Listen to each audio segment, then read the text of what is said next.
Respetados estudiantes del curso virtual de Ética Profesional, atento saludo. Antes de adentrarnos al estudio de la moral y la ética,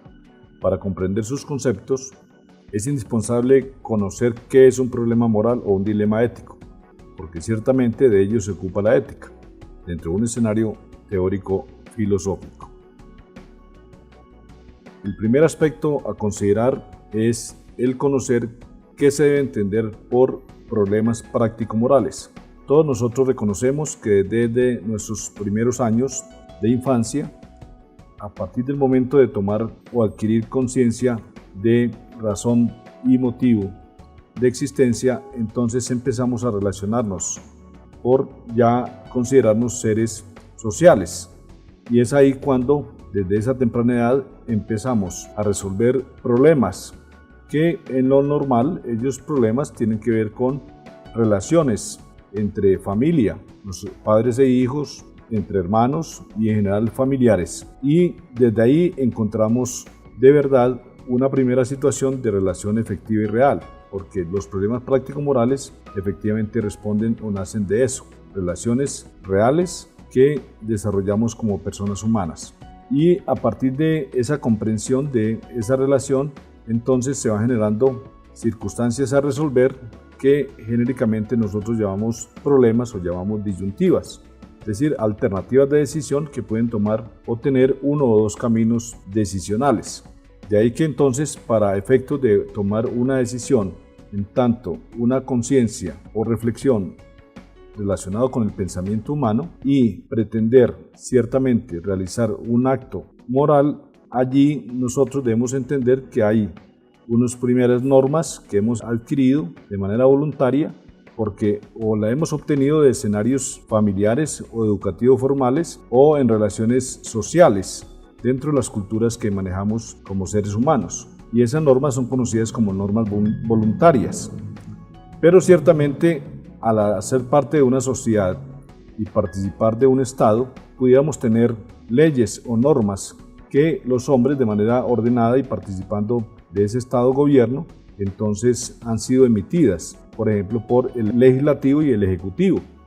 O tenemos reglamentos corporativos y esas normas se llaman normas obligatorias, que ciertamente son imperativos legales. De ahí que entonces, cuando nosotros utilizamos la reflexión y esa reflexión, en tanto buscar prever o prevenir algunas circunstancias de consecuencias o secuelas de nuestros actos,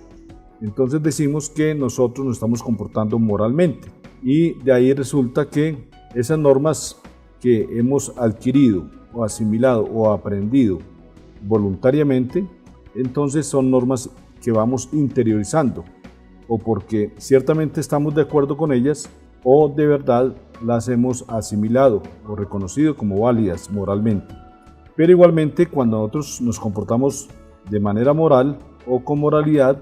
entonces allí encontramos que podemos autojuzgar nuestros actos o recibir juicios de esos actos que nosotros hemos cometido o realizado por otras personas que ciertamente allí aparecen como jueces morales de esas actuaciones o esa conducta como conjunto de actos humanos que realizamos. Entonces nos encontramos ante problemas práctico-morales que de verdad se caracterizan porque son individuales, son singulares o de manera autónoma, libre y consciente, nosotros vamos a resolver. Nosotros somos los que tenemos ciertamente una responsabilidad moral para atender la resolución del problema. Y de hecho que de manera personal y en tanto recibamos juicios pueden ser aprobados o desaprobados moralmente.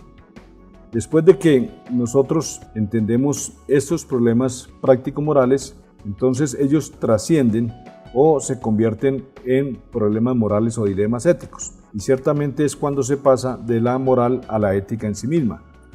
Entonces encontramos actuaciones que la filosofía ética califica como actuaciones estrictamente morales. Y allí hacemos uso del pensamiento humano, del discernimiento, de la conciencia humana y reflexionamos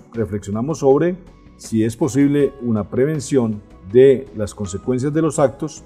y si no alcanzamos a prevenir esas consecuencias, por lo menos tenemos que salir a ser responsables moralmente y a resarcir los daños o perjuicios que cometiéramos por los actos que hemos realizado. Entonces se advierte que se pasa de un problema práctico-moral a un problema moral o dilema ético, que de verdad de ellos se ocupa la ética, y entonces nos encontramos con los problemas teórico-morales o problemas éticos. Los filósofos identificaron estos problemas teórico-morales, entre otros, como la libertad de la voluntad, la misma responsabilidad, la relación entre responsabilidad moral y libertad, la obligatoriedad de la moral efectiva, la realización de la moral y los juicios morales.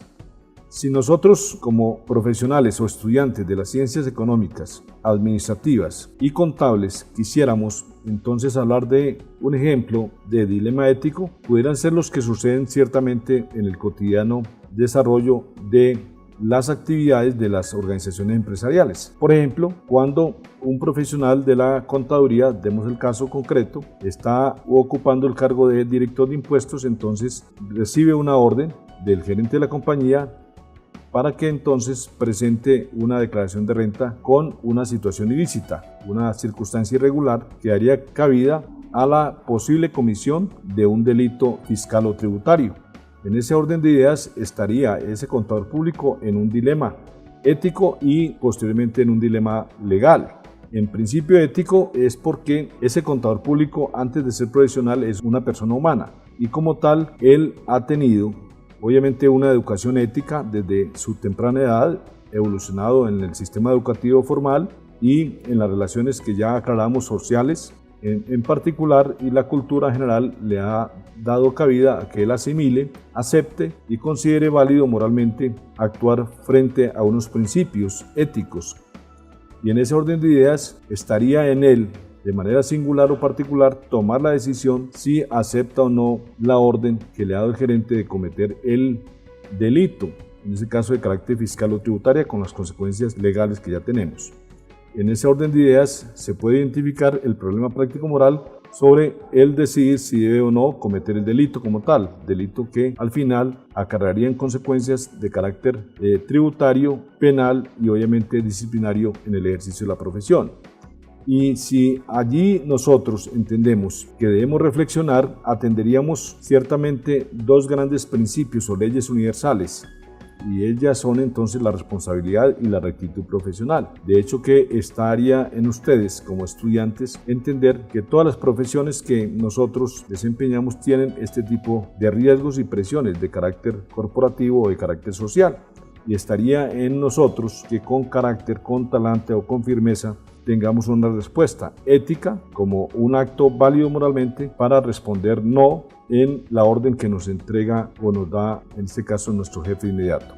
Y así entonces pudieran ustedes, desde el rol como economistas, como administradores de negocios, como administradores financieros o como contadores públicos, entonces tener en cuenta que esos dilemas como propuestas en que tiene que tomar usted una decisión individual o particular, entonces tendría que asumir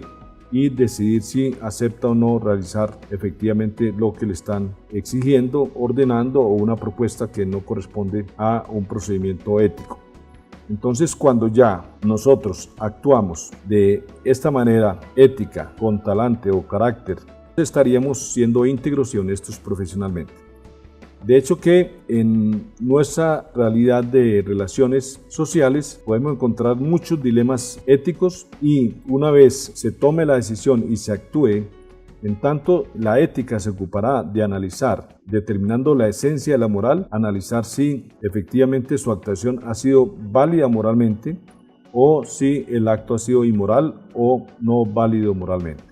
Entonces nos encontraremos en otra oportunidad ya para adentrarnos en detalle sobre el conocimiento o el acercamiento o aproximación a qué se debe entender por moral, qué se debe entender por ética y qué relaciones íntimas existen entre la moral y la ética para al final poder obtener nuestros propios conceptos respecto a estos dos aspectos tan importantes que fundamentan la razón de ser del curso virtual de ética profesional. Tengan ustedes un resto de día muy bien y favorable para sus metas profesionales.